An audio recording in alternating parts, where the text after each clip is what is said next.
Hey everybody, Jonathan Broadbent here, your host of UnWoke Academy. With me today is Tina Peters.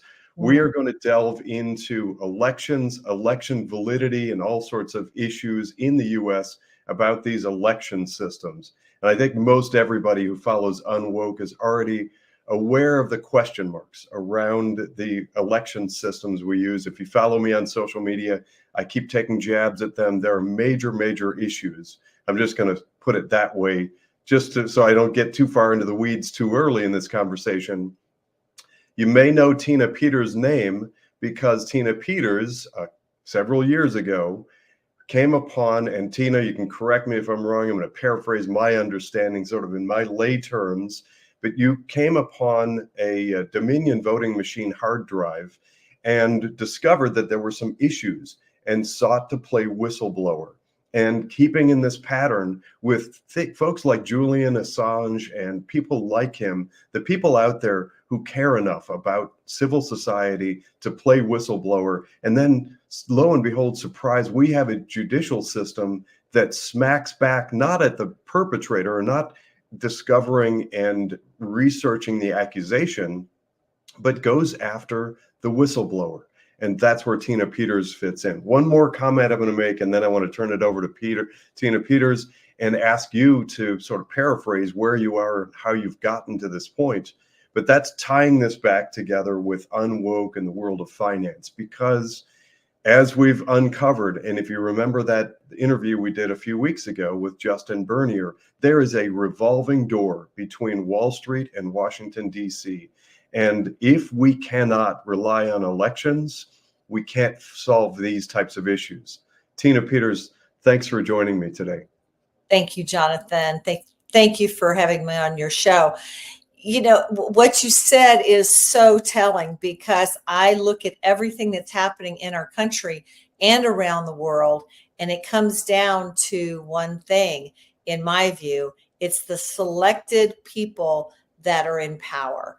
And the reason I say selected is because I've come to understand that these elections are not secure.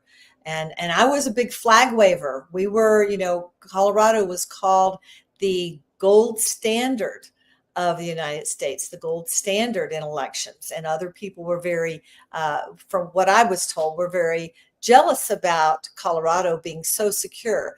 But it's also the home base of Dominion voting systems. It's also has a Secretary of State, and that was part of the Soros plan to put in secretaries of states and AGs and different officials by funding them. And it's interesting because back then no one knew what a Secretary of State did, and so it was interesting that they knew what they did and how much power they have over the person's vote. So I ran for office I decided to run for office after I was a cancer survivor. I wanted to give my life more meaning. In 2016, I had lung cancer, and I said to God, I said, you know my prayer. I said, I'm ready to go. I'm not going to do chemo or radiation, but you know my prayer. Don't let me leave here until I've accomplished everything you sent me here to do. And right at that split second, Jonathan, I knew I was going to live and not die. And I wanted my life to have more meaning. I had never been in politics. I was the one that would call somebody else and say, who do I vote for? People that I trusted. And so I went to a volunteer meeting. I looked around. I was one of 8 people before the 2016 election. I said, we've got to get busy. I thought that it was other people running our government and that we were safe to sit back and do our, live our life. And what I've come to realize, and I'm sure many Americans, especially the unwoke, have learned that we are the government. It's just that the usurpers have taken it over and made us subservient to them. So I ran for office. I was elected the Mesa County Clerk and Recorder. The reason I ran for office was, as a business owner for 32 years, I said, I can fix this problem. There were 3.5-hour wait times in the motor vehicle department. And I said, that's pretty simple, and so I did. I fixed it to where there were no, once I was elected, I opened 2 more offices. We're a big county. It spread things out and so on and so forth. I did a lot of good things in my office, never expecting to expose election fraud. And, they've shamed people so much in the past not to say election fraud, but I'm going to say it right out loud. There is election fraud going on in this country, and you would have to be uh, very naive or uninformed to believe that there's not. So, what I did was the 2020 election. We're a very conservative county, or we have been up until now. And 65-35 is usually the split, Republican, Democrat. Trump won in the 2020 election in my county. So I wasn't surprised at that. That was pretty normal. But in the 2021 election, people that no one knew, that were from California, different places, that were not from our county, while our county candidates had worked so hard, those other people won. And I pulled the results that night, and I said, this cannot be. It didn't make sense. The wheels started turning, and I knew there were things going on in other states that were questionable, but I never thought in a small local community.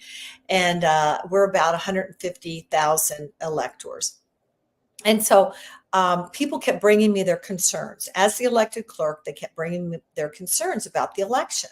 And I said, I kind of pat them on the head. Let me take you around, show you our great processes and so on and so forth.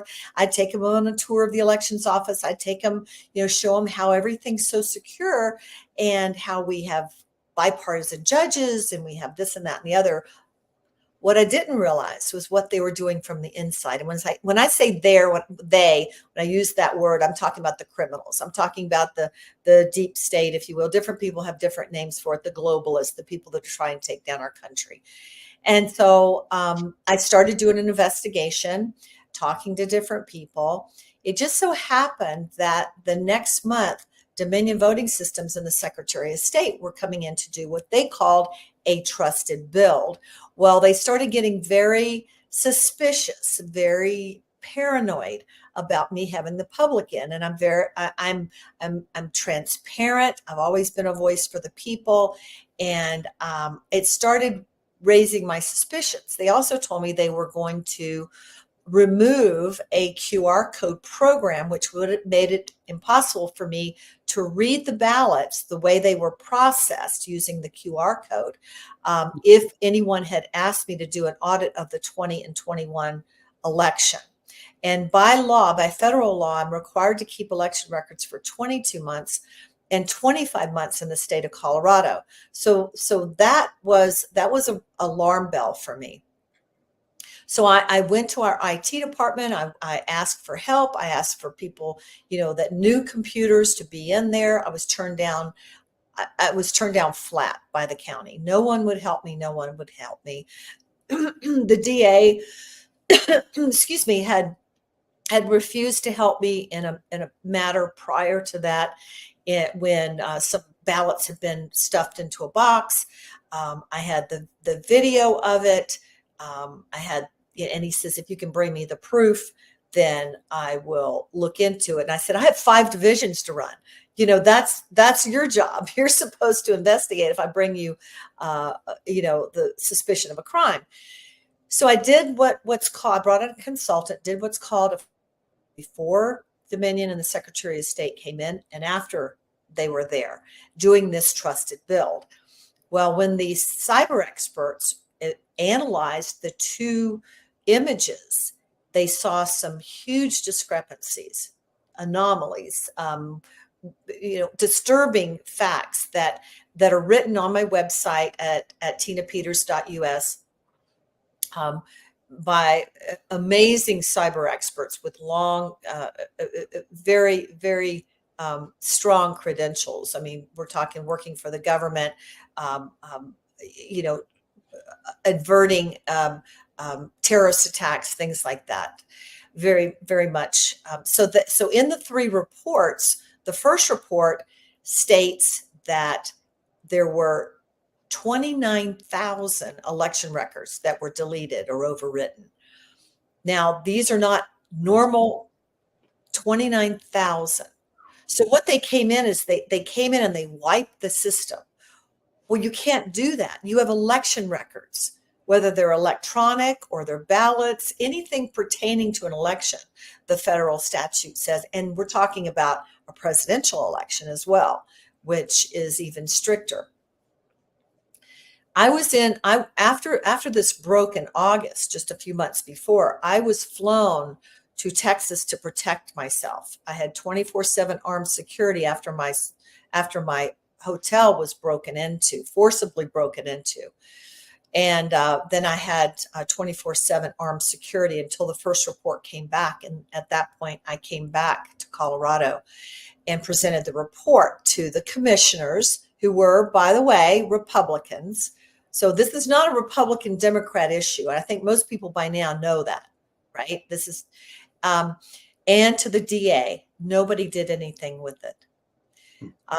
That's the one that showed there were 29,000 election records. You can see them on my website. It shows the before and the after, and when they compare the two. So when you look in the report, you'll see all in orange the files that were deleted. And these are access, audit, and adjudication log files. This says who came in and out of the system, what they did.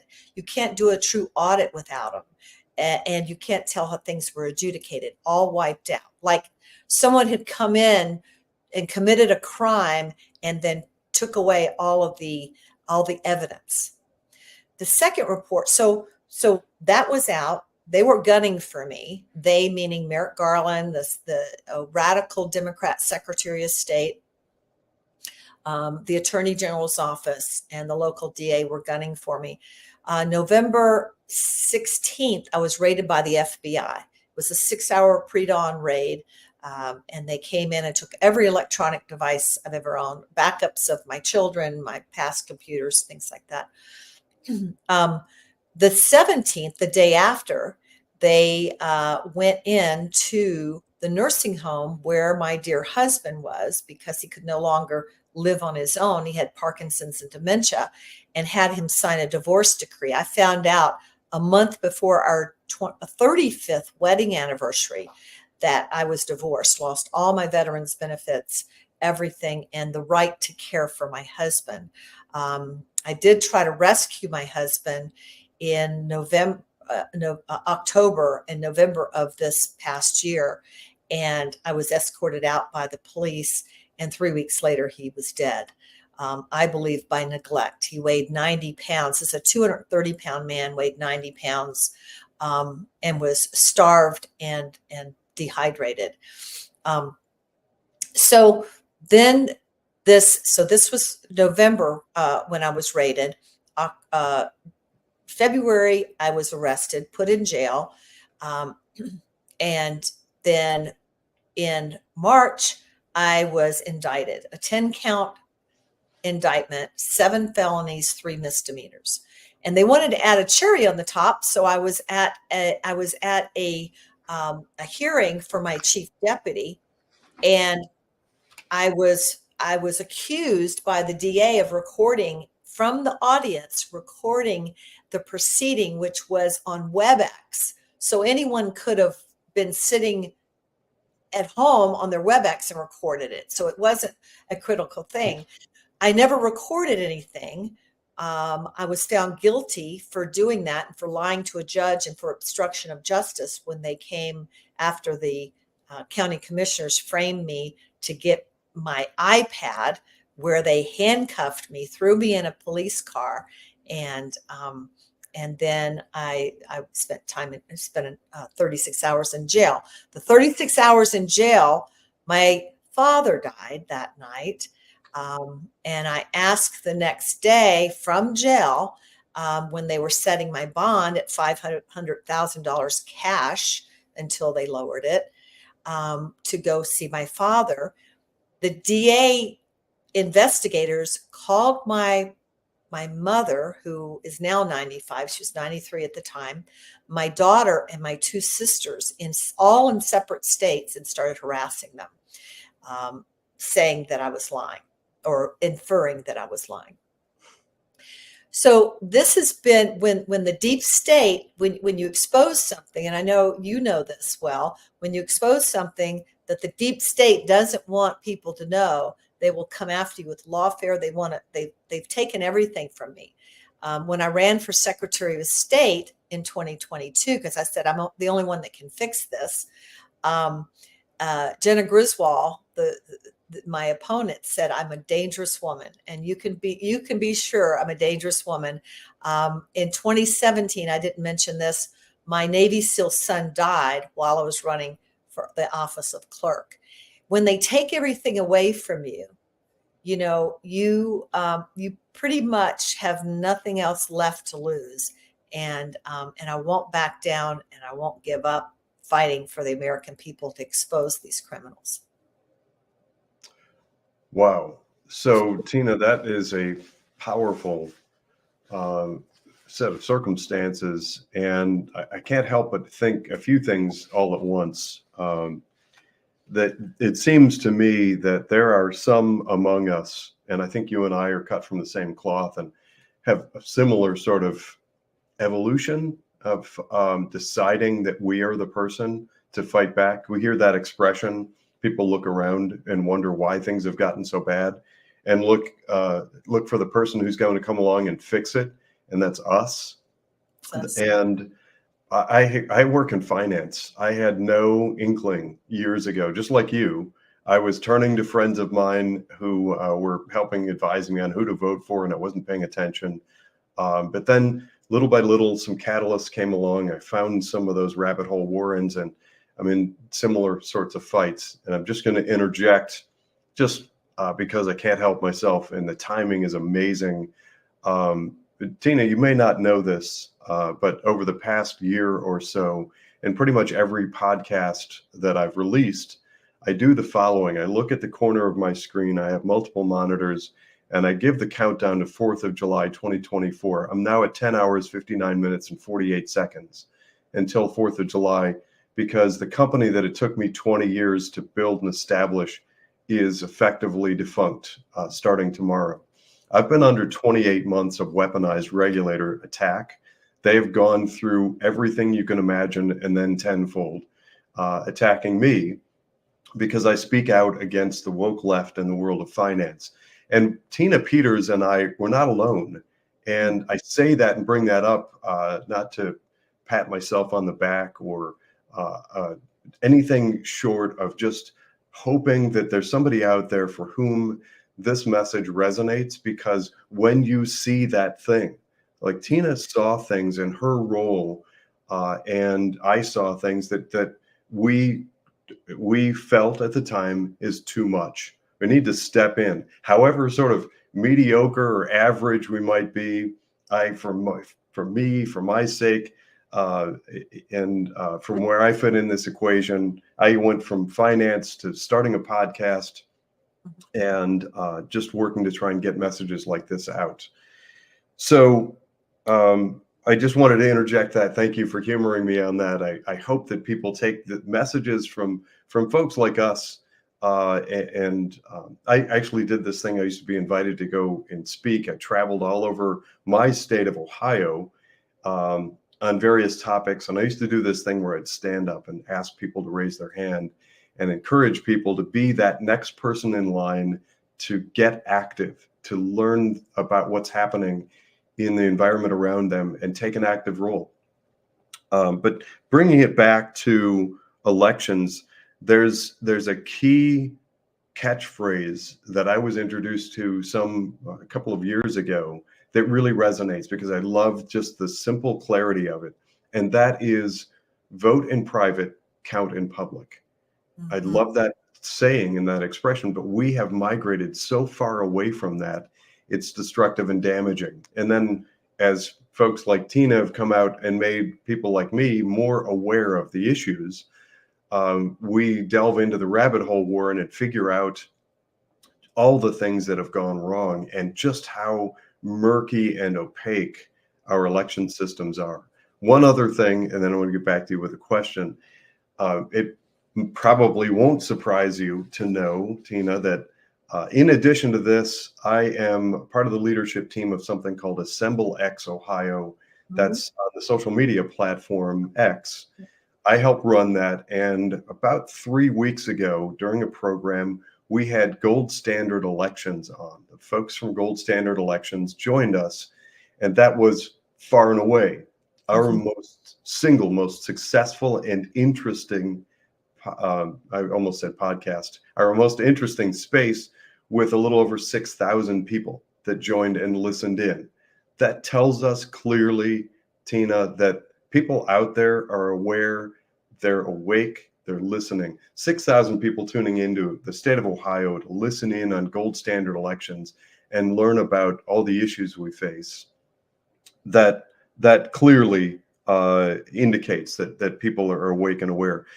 Tina, can you tell us more about how people learn about, well, two things. One is I I'd love for people to see your fight as a catalyst. So tell us more about the websites, where people can go to stay informed as you navigate your way through this. And of course, I hope you escape the worst of it. But also, what should people be doing in their neck of the woods to find out about the issues near them and to get involved? You bet. You bet. Well, when I was running for Secretary of State, one of my uh, on my platform was to do away with the electronic registration database. You cannot clean it up. We've had legal, you know, great legal minds that have tried to force secretaries of state to clean it up just to have it get dirty again. You have to wipe it out. It's just like you can't sweep a dirt floor. So that was that's what I would pressure your legislators and your clerks and if you have a good Secretary of State, that Soros hasn't gotten to yet, um, influence them to get rid of the database. Because here's what happens. This was my solution. You wipe it out, and then you send out a public notice, just like you would if for them to register their cars or anything else, that if you want to vote in the next election, that you have to go show your ID to your county clerk or your elections administrator in your county and register. And you do that every year. And that way, because I can't tell you in my office how much time we spent with trying, and I'm saying trying, to update the voter rolls. But here's the issue, and others, every state's different. In the state of Colorado, we cannot take a voter off a voter roll until they have been inactive for at least 2 federal election cycles. That's 8 years. Think about how many times people move, how many people die. Now they say they get involved in the national change of address, from the post office. They get involved with the with death certificates, all these things, but it's not true. What that ends up doing by having Eric, and if you have Eric in your state, you definitely want to research that, because the Electronic Registration Information Center started by David Becker until he got so much heat, but he's still involved with SEER and these organizations. He worked in the Obama administration. He is one of the players, if you just do a little background research on him. And so when you have these databases that hold all these points of contact of PII, personal identifying information, that's going out to all these criminals, you have a vulnerable system. You wipe it out, people come in and register it, paper poll books, nothing electronic. Get rid of the electronic machines. We've already shown in many, many instances. We have the Recount Roadshow that Mark Cook does. We have people traveling all over, demonstrating how easy. And look at France; they hand count their ballots. They don't use machines, showing how easy and how efficient and how economical it is to have hand counting paper ballots. You've got to get rid of mail-in ballots. That's how they're they're using this to defraud your vote. And so what happens is they're not just cheating the election, they're diluting your vote. So if you're voting for a candidate and they have 4 false um, ballots going in, they've just totally obliterated your vote. Your vote didn't count. So I would say on a local level, make your commissioners aware. Here's another thing that and different states call them different things. Ours is the Board of County Commissioners. They hold the purse strings. They can say, we are not going to fund these machines. And that's happening all over the United States. And so in our state, we have TABOR, which is the Taxpayer Bill of Rights. And God forbid we ever get rid of that, which basically says that if there's a raise in taxes, people have to approve it. But it also prohibits us in Colorado, and it may be the same in your state, from signing a contract for more than a year. Even if it's a signed contract, it has to be reapproved every year. So right now, every single county, every single commissioner in Colorado could say, we're not going to fund those voting machines next year or this coming year in our budget. And they just cut off the flow. And actually in the Dominion contract, it actually gives way to that because that had to be put in. So there's things that you can do as just normal people. You can go to your city council. You can go to your board of county commissioners, or whatever your board in your county is called, and make your voices known. Now, in our county, our commissioners decided to, after John Polos, the CEO of Dominion, came in. Who knows how they were persuaded, but to sign an extension to the Dominion contract for 6 years. So you have to keep your eye on what's happening and what's happening in your city. The people heard about it, that this was going to happen, and for 3.5 hours with 3 minutes to speak, they got up and filed into that commissioner's hearing room and spoke against the commissioner signing it. And the commissioners did so anyway. They did not listen to the voice of the people. 3.5 hours with 3 minutes to speak, a line of people just kept going and going for that many hours. That, thank goodness that commissioner was not reelected just recently, just a couple weeks ago. But that's what you have to do. What you have to do is you have to put pressure on the people, and it's happening. This is happening right now. We're gaining ground. Also, there are things coming against these voting machine companies that they cannot refute. That's coming out in public, which I'm very grateful for. My trial starts July 31st, just in a few weeks, where on the 10-count indictment, they want to put me in prison for the rest of my life to send a chilling effect to anyone that would ever speak out against elections, or anything like that. So people would be afraid. You can't be afraid. I just want everybody that's watching this right now on the UnWoke broadcast to say, I will not comply. I will not comply. I won't comply to a mask. I won't comply to them preventing me from going to church or assembling. I will not comply. And that's what people can do right now, Jonathan. That's one of the many. Beautiful. Well, I'll say it. I will not comply. I'm doing a good job of not complying so far. I give myself an A. All the pains that go along with it. But I'll tell you what. I don't know about you, Tina, but when one door closes, a window opens. Whatever the expression is. It just seems like once you get into the fight and decide in earnest that what we give our next generation, the children and grandchildren, is more important than our creature comforts. Yes.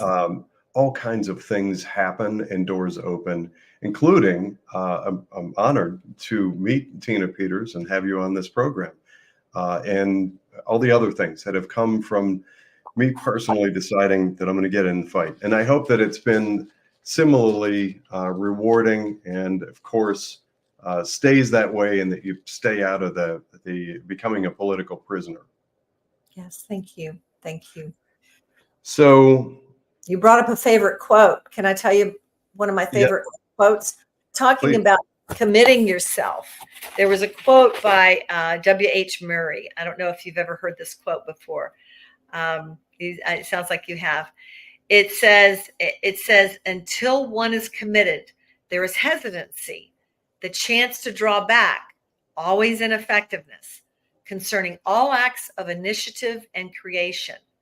There's one elemental truth, the ignorance of which kills countless ideas and splendid plans, that the moment one definitely commits oneself, then providence moves too. All sorts of things occur to help one that would have never otherwise have occurred. A whole stream of events issues from the decision, raising in one's favor all manner of unforeseen events, meetings, and material assistance, which no one could have dreamed would have come their way. He says, I have learned a deep respect for one of Goethe's couplets. Quote, whatever you can do or dream you can, begin it. Boldness has genius, power, and magic in it. Begin it now. That is something that, you don't know when you start something how it's going to turn out. Yep. But it's interesting. You'll see, just like Jonathan, what you said, all sorts of resources, ideas will come your way, whether it's finances, to help you in that path that you're called to do. Amen. That's definitely been my experience so far. It's been a wild ride. It sounds like for both of us. It's just amazing, the things that are revealed to us. So I want to interject for sake of our audience here and anybody that might venture into this show, that there's still there. It's a difficult subject for many to bring up election fraud and to address that head on, because the social pressure right now is tremendous to be silent on the subject. We've seen what's happened to political prisoners, even news channels, news organizations.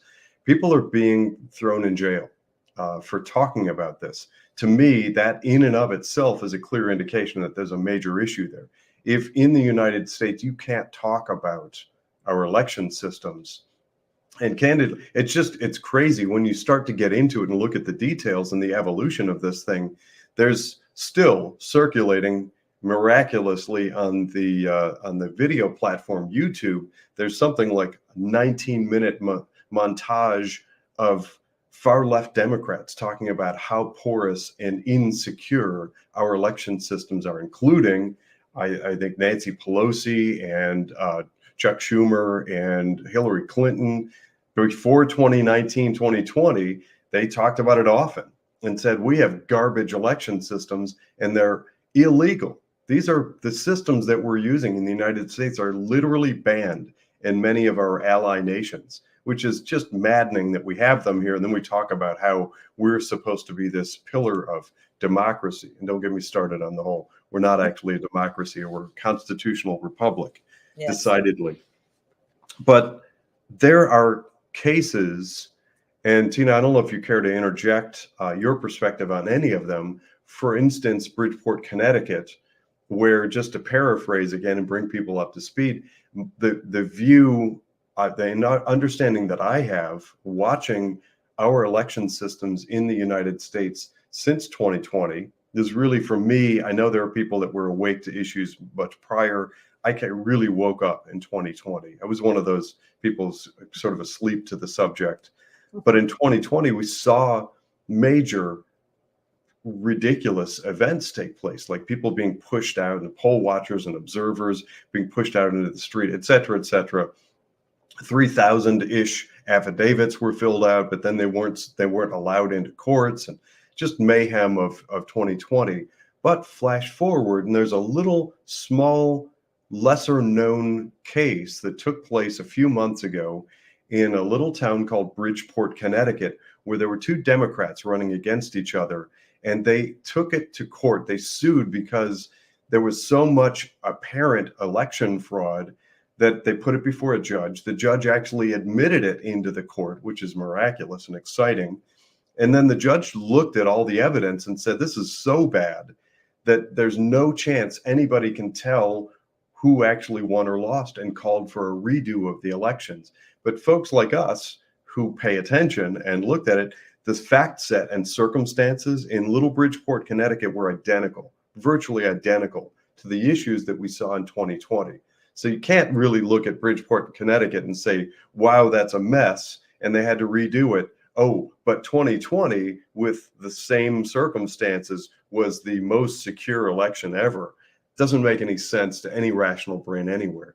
And that's just one of them. We're looking at Fulton County, Georgia, and we're looking at Maricopa County, Arizona.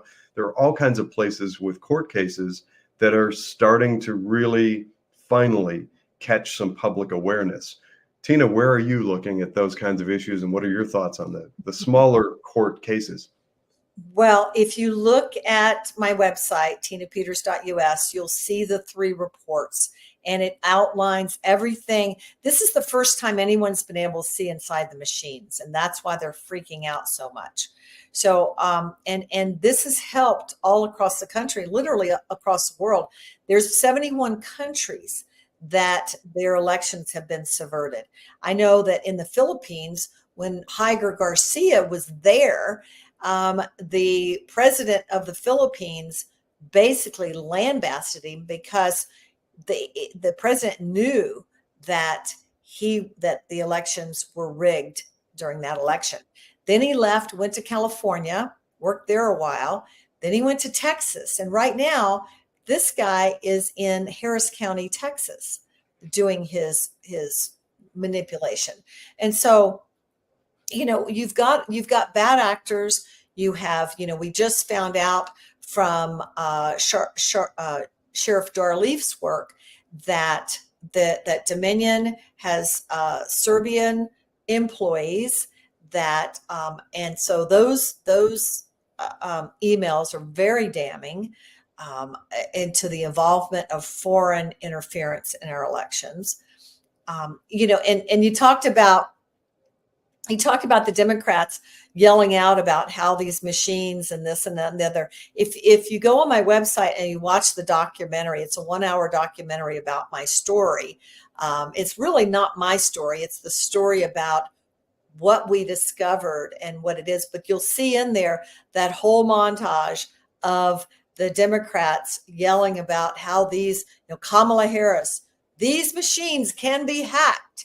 And you'll hear them out of their own mouth talking about the vulnerability and the criminality that is going on in the machines and the voting process. So, it is people are becoming more and more aware. The problem is we have, throughout this time when the people weren't woke, before they watched your program of the UnWoke, they were, these criminals have been very, very busy, and that's why the movie's called Selection Code on my website. They have selected representatives, and I don't even want to call them representatives. I want to say operatives, because they don't represent the people. They represent the people that put them in power, that selected them. So we've got to turn this around. We have to recognize that that's why you're seeing these judges. That's why you're seeing these representatives, these senators, and these Secretary of States, and these DAs, and so on and so forth, doing what they're doing. If you understand that they've been selected, they've been promised, they've been, whether there's money poured into their campaigns to guarantee their win, or whether, and we just saw recently how the voting in Colorado on election day, on primary election day, was stopped, and the person in there was told, we're reprogramming the machines. Well, you can't and that's what happened. People wonder what happened at 2:00 in the morning on election night at the federal election.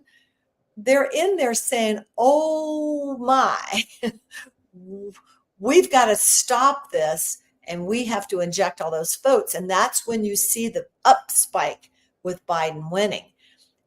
So they had to inject votes, and I can get into now or another time how they actually do that. But that's why you have to, on a local level, start putting pressure on. Don't be silent about what's going on.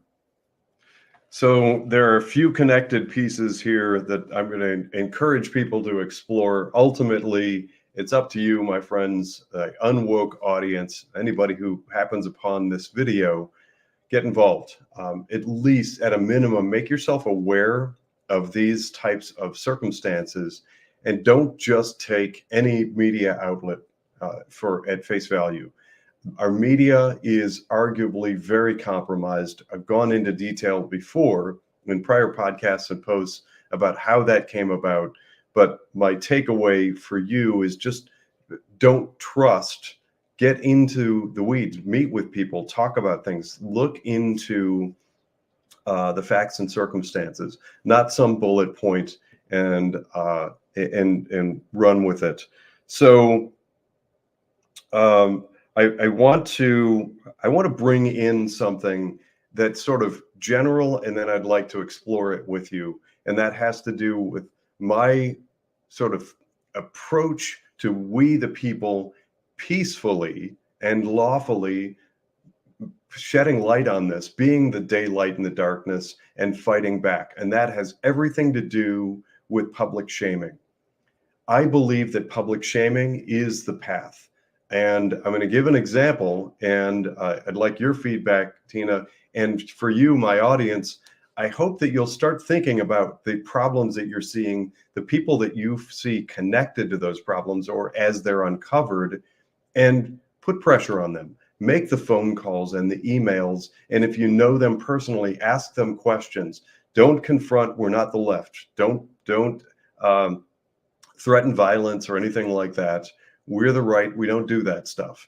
But here's an example of one. In my state of Ohio, our Secretary of State, Frank LaRose, recently released a statement that he was working to remove illegal aliens from our state voter rolls, and then sort of did this this victory lap around the media. And that looked good. And even some media that I really care about and like picked up the story and ran with it and said, ooh, good job, Ohio. Well, not so fast. It turns out that Secretary of State Frank LaRose in Ohio had found and was removing 137 illegal alien entries.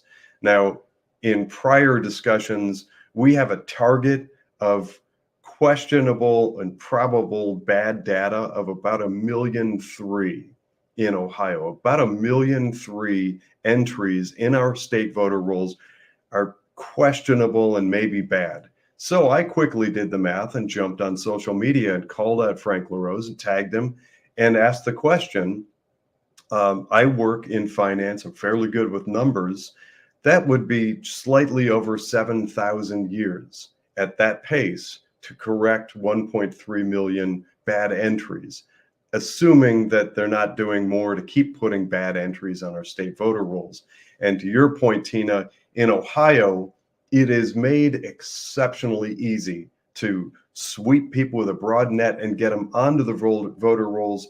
It is insanely difficult to get somebody off the voter rolls, which is ridiculous. It actually takes monumental effort.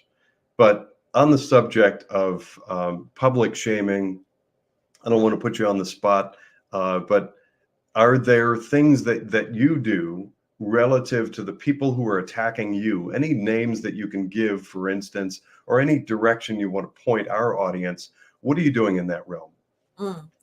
Well, I have a show on Frank Speech. It's called The Truth Matters with Tina Peters that you can tune in Monday through Friday. Right now it's at 7 a.m. Mountain, 9 a.m. Eastern. So frankspeech.com and The Truth Matters with Tina Peters. And there's archived shows. As a matter of fact, talking about political prisoners, every Friday I highlight and so they can tell their story, a different J6 prisoner or family. And some of those stories are just heart-wrenching. But I want to provide a platform where people can hear their story, because understand, these are patriots. These are innocent people. This was a coup that of the worst kind that was meant to try to instigate, but actually was infiltrated with FBI operatives, Antifa, and such that were dressed up like Trump supporters to prevent the discussion by the senators in the chamber of certifying the vote.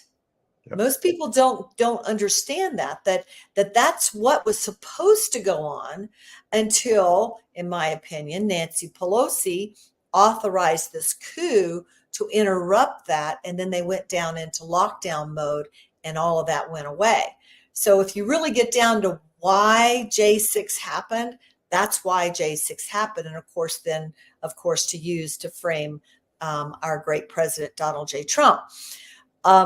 So, what I said before, you can't fix the voter rolls. You have to just completely obliterate them and have people come into their local communities. We've got to start thinking local.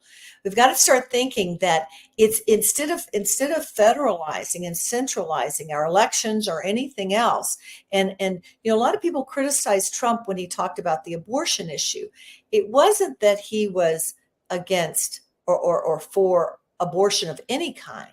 He was saying, and the point people missed was, he was saying, give the states the ability to decide what they want in their particular state. And I think we can take that even further to decide what we want in our particular county or municipality. And so that's the important thing that people need to know. You can't complain about what's going on well, you can, but there's not a lot you can do about what's going on in Washington, but you can do something about what's going on in your local county, in your local municipality, in your city council, and so on. So did I answer your question, Jonathan? I kind of got off into a thing about our J6ers, but that's how you can contact me. That's how you can get, you can find out more. I usually highlight other people so they can get their stories out, much like what Jonathan's doing here on UnWoke, because it's education. Until we become educated, and I just had Payman Montaneje on, who's doing an event. If people want to come to Denver, I believe it's July 13th. It's a free event. He hasn't paid taxes in 30 years. He fights it. He tells you how to do it legally. But it's interesting. He said that most people, the Bible says that people perish for the lack of knowledge.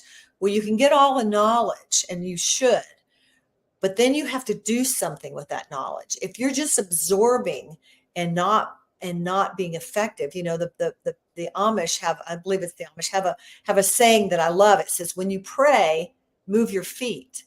I had somebody tell me, well, I'm praying. I said, well, what are you doing? Well, I'm praying. That's what I feel like my job is to do. I said, I know, but you don't have to stick to one thing. You can pray and move your feet. You can be effective. The effective prayer of a righteous man availeth much, but he also tells us to, faith without works is dead. You have to get out and do something, right? So, but that's how you can contact me. I'm also on Twitter or X at Real Tina Peters, and I would encourage people to follow me to get my story, not my story, but it's funny how all that came to be at the last minute before the movie was supposed to come out. Something happened, and the person in the movie, it ended up, they called me and wanted to do it. So that's another God. When you watch that movie, just know there's a backstory to how that all came to be, where I was actually in the movie. It was supposed to be what happened in Mesa County. So there's a lot of miracles, like I said before when I quoted that quote, that can happen if you just put your hand to the plow and you don't turn around and turn back and keep going. Because we will win this country if everyone gets involved. You brought up the social media platform X and getting involved locally. So I can't help but interject this. On Tuesday afternoons at 2 p.m. Eastern time and Friday evenings at 9 p.m., another fellow by the name of Dan Schultz and I co-host Precinct Strategy. So if you've listened in on any of those, I always do this. I tell people, close your eyes and listen to my voice for a moment. I've somehow inadvertently stumbled into becoming the voice of Precinct Strategy. But in a nutshell, Good for you. what that absolutely, it's my honor. What that is getting involved at the local level. And I'm just going to paraphrase this way, and I hope that people grab onto this. As I said earlier, I started to say there are different avenues for people to get involved, and there's a lot of, it's a heavy lift to reclaim America. But the more of us that get involved and engaged and active, the better. I've heard great things from people about tactical civics. I don't know that much about it, but if that's your avenue, then do it. I can introduce people to Precinct Strategy, which is another way of just putting your shoulder to that wheel, and together we can push and reclaim this. Hit precinctstrategy.com, the website, check it out, and if you're on the social media platform X, those 2 times each week, Dan and I dive in and talk all about Precinct Strategy. But Tina's right. It really, all politics is local. And while we're very distracted by the battle in, the expression, people are wondering out loud if Trump can win a third time, a third election. We all know what that means in this context in particular. But while we're distracted by Biden versus Trump, a lot is happening at the local level, and not least of which is the election systems that we use. I started, for my Ohio audience, I started something called Ohio Elections Infrastructure, because I'm trying to nudge people in that direction of thinking of our elections not as some government-run thing, but that's us. That's we, the people's business. It's called the people's business. And in Ohio and in your state, in your county, and wherever you live, get involved. Learn about your election systems, what they mean, how they work, and if there are questions, don't be bashful about asking. So with that, we're at about the conclusion of this program. Tina, I hope you'll stay in touch. And to you, my audience, follow those websites. I'm going to give them once again. I'll give them in the show notes. That is freetina.com and tinapeters.us. Go and watch that video, Selection Code. And Tina, to you, thank you very much for joining us. Thank you. Thank you so much, Jonathan. I appreciate it. And Dan Schultz is a great man. I appreciate his hard work as well.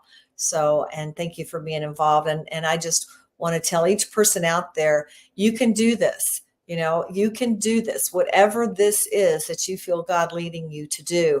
And, when you say it's a heavy lift for one, but for many, it's very light. So get involved and be part of the solution, and we will do it. We will do this, and we'll welcome our president back. And we've got a lot of work to do, and we need everybody. There's more of us than there are of them. Remember that.